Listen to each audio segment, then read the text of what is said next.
지금 TV 보시는 분들은 천문학자가 왜 갑자기 음악 얘기를 하나 할 텐데, 오늘 제가 강의하는 목적이 피타고라스의 우주 오케스트라입니다. 그래서 피타고라스가 우주 오케스트라를 들었다는 말이 무슨 뜻인가를 제가 본격적으로 한번 설명해 드리는 겁니다. 그래서 이게 도미소를 우리가 이렇게 치면은 듣기 좋게 들리잖아요. 근데 여기서 어김없이 보시면 앞에 설명드렸지만 도하고 미 사이에는 반음이 없어요. 근데 미하고 솔 사이는 미파 사이 반음이 있어서 여기 반음이 있습니다. 그래서 도미소를 치면 듣기가 좋아요. 그 다음에 예를 들어서 같은 도미솔인데 이걸 반음 내려요. 가운데 걸. 그러면 원래는 미파 사이가 반음이었는데 얘가 내려오니까 반음이 여기에 생기게 되는 거죠. 그래도 듣기 좋아요. 근데 얘는 듣기가 좋고 명랑하고 얘는 약간 슬퍼요. 그래서 우리가 음악에서 이걸 이제 C장조 C 코드라고 하고 이거를 C 마이너라고 그래요. 그래서 피타고라스는 참 중요한 것이 듣기 좋다는 거는 뒤에는 숫자가 있다고 그랬어요. 근데 그 얘기를 제가 지금부터 한번 기타로 들려드리겠습니다.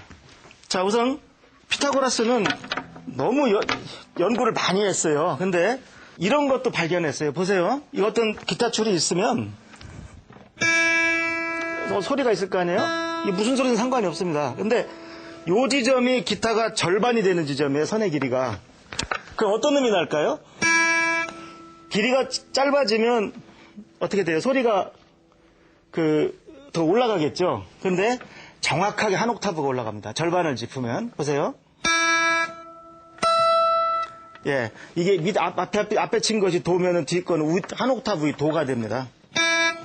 다음 줄도 마찬가지입니다. 그래서 피타고라스가 이걸 발견한 거예요. 그래서 어떻게 우주가 그러면 이게 뭐 이렇게 대단하냐? 3을 설명하면 이제 또 이해가 가요. 3등분 해보겠습니다. 3등분 해보면 여기쯤 됩니다. 자, 그리고 제 3분의 1을 치면 뭐가 날까요? 솔이 나옵니다. 앞에 게 도면 뒤가 솔이 됩니다. 그죠? 솔, 예. 도, 미, 솔. 그러니까 솔이 나옵니다. 그래서 피타고라스가 발견한 거는 여기서 가운데 음은 왔다 갔다 했지만 요 세 번째 솔은 바뀐 적이 없어요. 그래서 밑에 음이 으뜸음이 정해지면 뒤에 딸림 음은 딸려서 정해지는 겁니다. 이유가 뭐냐? 3이라는 정수에 있다는 겁니다. 그러니까 자연에서 이 세 번째 이 3이라는 그 비율이 우리가 듣기 좋게 만든다는 겁니다. 아셨죠? 그러면 이런 걸 한번 해볼까요? 예를 들어서 정말 피타고라스가 맞는지 도미솔에서 이거 반음을 내렸는데 하나 또 내려요, 이놈을. 그래서 반음이 둘 다 껴있어요. 이것을 이제 음악에서 이제 감소됐다고 그래서 감함이라고 합니다. 영어로 이제 디미니쉬라고 하는데, 그럼 피타고라스가 한 대로 도미솔에서 그 반음 간격을 둘 다 억지로 넣었더니 어떤 소리가 나느냐? 제가 그냥 하나 들려드리겠습니다. 들어보면 이게 우주의 원리입니다, 지금. 예. 이건 마치 공포 영화에서 막 우리가 이렇게 드라큘라한테 쫓길 때 그때 이렇게 막 불안한 그런 느낌을 줘요. 보세요. 예. 그래서 이미 수천 년 전에 피타고라스는 숫자를 그 계기로 화음과 그 화성 체계까지 다 만들어 놓은 겁니다. 예. 그래서 하나하나, 사실 음악도 쉽지 않고, 저 수학 써서 죄송합니다. 예, 앞으로도 수학 안 쓸 겁니다. 그런데 이해는 하시겠죠? 왜 1.618이 하늘에서 떨어진 숫자인 것처럼 어렵게 생각하냐 이거죠. 그리고 그것이 놀랍게도 별 모양에서 나왔다는 거예요. 그래서 이젠 여러분들이 준비가 다 되셨습니다.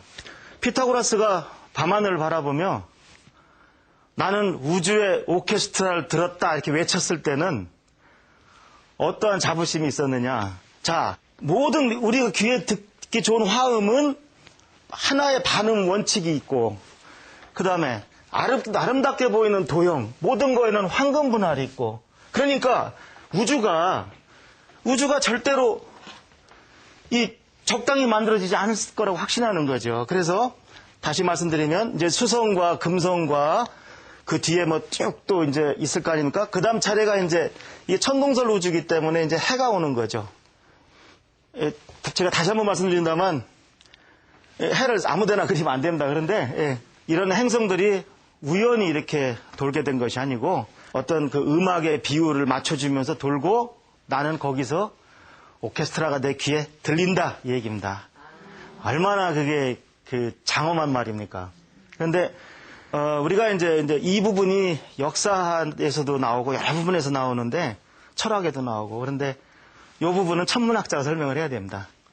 자, 그래서요 이 피타고라스가 이제 이렇게까지 우주를 정리했으니까 이것하고 아리스토텔레스의 그 천동설하고 난공불락의 요새가 되는 겁니다.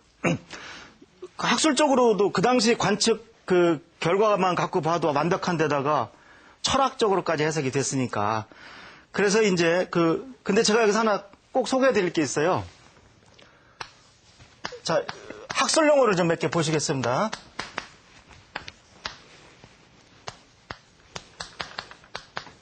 자, 단어 하나가 천동설이고 하나가 지동설입니다.